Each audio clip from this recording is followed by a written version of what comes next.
السلام علیکم میری پیاری بہنوں اور بھائیوں، آج ہم آپ کو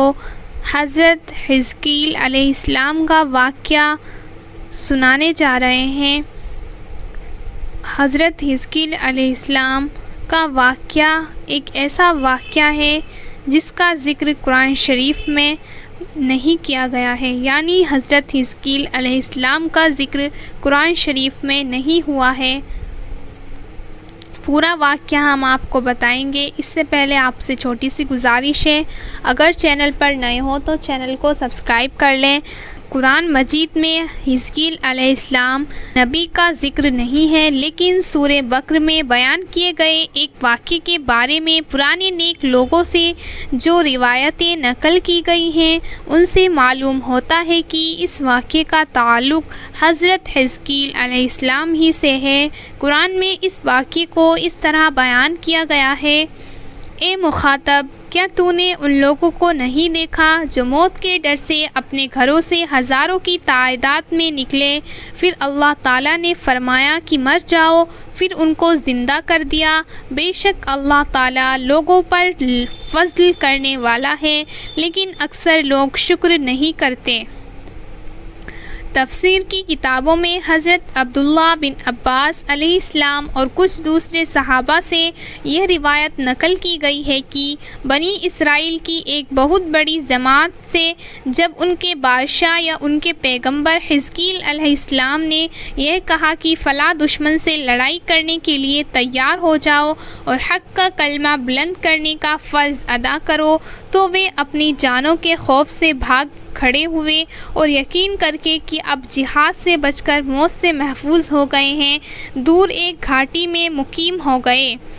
اللہ تعالیٰ کو یہ حرکت ناگوار ہوئی اور اس کے غضب نے ان پر موت طاری کر دی اور وہ سب کے سب موت کے آغوش میں چلے گئے۔ ایک ہفتے کے بعد ان پر حضرت حزقیل علیہ السلام کا گزر ہوا تو انہوں نے ان کی اس حالت پر افسوس کیا اور دعا مانگی کہ الہ العالمین ان کو موت کے عذاب سے نجات دے، تاکہ ان کی زندگی خود ان کے لیے اور دوسروں کے لیے عبرت و نصیحت بن جائے۔ پیغمبر کی دعا قبول ہوئی اور وہ زندہ ہو کر عبرت و نصیحت کا نمونہ بنے۔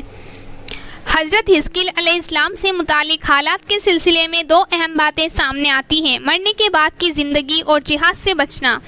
ان دونوں باتوں کی وضاحت کی جاتی ہے۔ مرنے کے بعد کی زندگی اس طرح بیان کی گئی ہے: جن لوگوں نے پیچھے کے پنوں میں موذی کی بحث کو پڑھا ہے وہ حضرت حزقیل علیہ السلام کے زمانے میں مرنے کے بعد کی زندگی کے بارے میں کسی شک و شبے یا غیر ضروری بحثوں کو شکار نہیں ہوں گے۔ یہ صحیح ہے کہ دنیا میں عام قانون کے مطابق اگرچہ دوبارہ زندگی نہیں ملتی اور قیامت ہی کے دن جسموں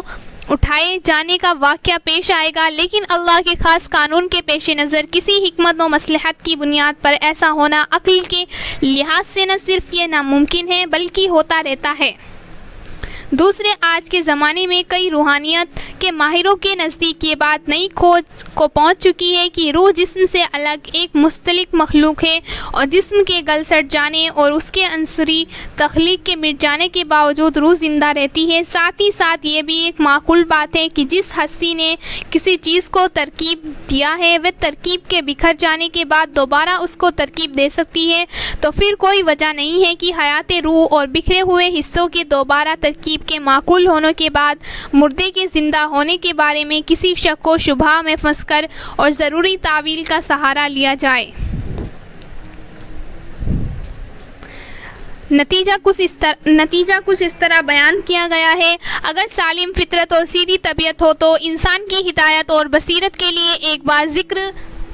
اور ذہن کی حقیقتوں کی طرف متوجہ کر دینا کافی ہے، پھر اس کی انسانیت اپنے آپ سیدھے راستے پر چل پڑتی ہے اور منزل مقصود کا پتہ لگا لیتی ہے۔ لیکن اگر باہری اسباب کی وجہ سے فطرت میں ٹیڑھ اور طبیعت میں خرابی